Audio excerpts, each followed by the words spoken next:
Let's get this straight. It's not me who's changed. It's the left, who is now made up of a small contingent who've gone mental and a large contingent who refuse to call them out for it. But I will. That's why I'm a hero at Fox these days.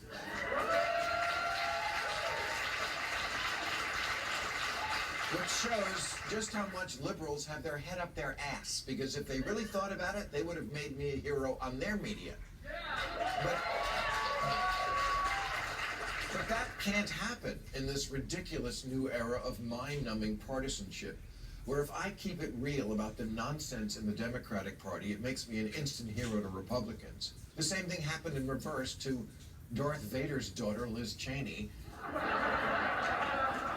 who's now a hero to liberals simply because she recognizes Biden did not steal the last election. What a sad commentary on our politics, where simply acknowledging reality is now seen as a profile in courage. People sometimes say to me, you didn't used to make fun of the left as much. Yeah, because they didn't give me so much to work with.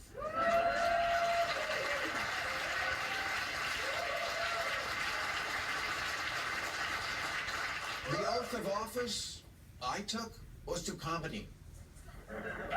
And if you do goofy shit, wherever you are in the spectrum, I'm going to make fun of you because that's where the gold is. And the fact that they are laughing at it should tell you something. It rings true.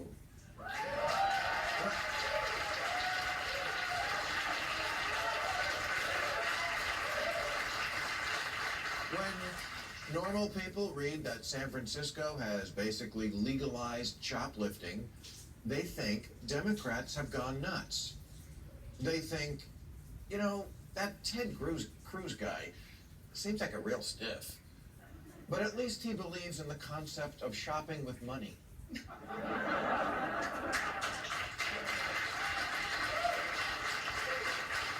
It's not my fault that the party of FDR and JFK is turning into the party of LOL and WTF.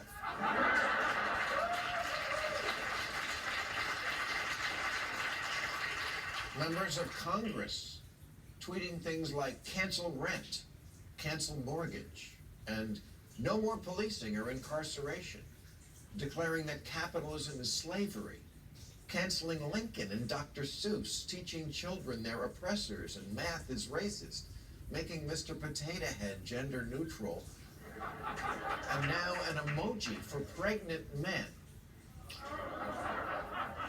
Real. I'm not making it up. California just passed a law requiring large retailers to have a non-gendered toy section. A non-gendered toy section? Isn't Ken enough?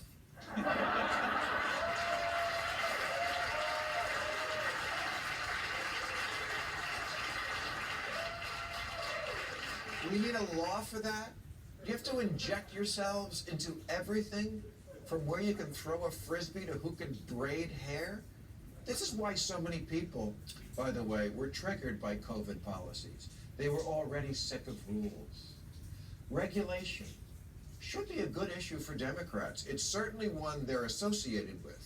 And I think the average voter would agree that banks and chemical plants and drug companies need watching. Telling a company, you can't dump the waste from your hog farm straight into the water supply. We're mostly all for that. But Democrats have become a parody of themselves, just making rules to make rules because it makes you feel like you're a better person. Making sure that everything bad never happens again, which you can never fully do. It just makes everyone else's life a drag.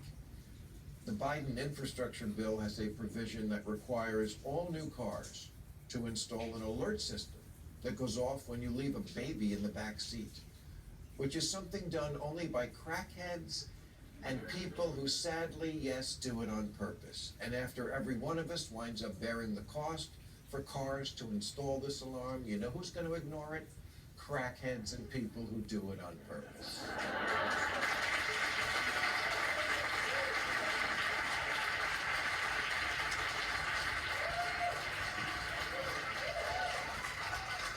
A sensor light is not going to fix this problem, and Democrats no longer possess the common sense to understand that not every problem in the world can be fixed with a regulation.